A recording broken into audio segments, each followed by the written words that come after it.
The Cleveland Indians were expected to contend last season in the American League Central, but they barely finished with a winning record. The Indians are still given a lot of respect from the odds makers, as they are at odds of 22-1 to win the 2016 World Series. They're at odds of 10-1 to win the American League Pennant, and at odds of 2.5-1 to win the American League Central. Last season, the Indians went 81-80.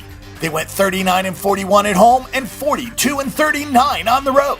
They were 79-80-2 on the over-under. The Indians picked up Mike Napoli and Rajai Davis in an attempt to upgrade the lineup, but it is still hard to see how this team is going to score a lot of runs, especially with their best hitter expected to miss at least the first month of the season. The Indians are going to have to win a lot of low-scoring games to contend in 2016. The Indians have a very good starting rotation, led by Corey Kluber, who won the Cy Young 2 years ago. He didn't pitch nearly as well last season, but he should bounce back this season. Kluber is joined by Carlos Carrasco, Danny Salazar, Trevor Bauer, and Josh Tomlin. You could make the case that the Indians have the most quality depth of any rotation in the American League. If Kluber bounces back as expected, then the Indians should be a contender. The problem for Cleveland is an offense that does not have a lot of power. They will be without Michael Brantley for at least the first month, and there are simply no players in this lineup that throw fear into opposing teams. Jason Kipnis and Carlos Santana have their moments, but neither is a star player, and the team does not get enough out of Yan Gomez or Lonnie Chisenhall. Perhaps Mike Napoli will be the answer, but his best days are probably behind him. The one positive in the lineup is Francisco Lindor, who hit a .313 with 12 home runs as a rookie.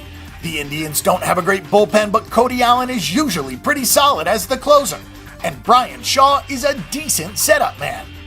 Some players to watch for 2016.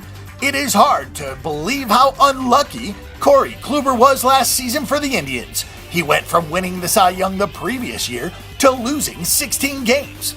Kluber did not pitch nearly as bad as the 9-16 record indicates, and he should bounce back in a big way for 2016.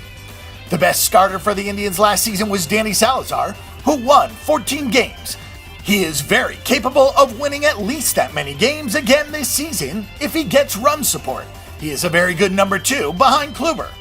The bright spot for the Indians last season was Francisco Lindor, who finished second in the American League Rookie of the Year race. He was a major surprise, and there is every indication that Lindor is for real. Once Brantley gets back in the lineup, then Lindor should get some additional pitches to hit with Brantley behind him.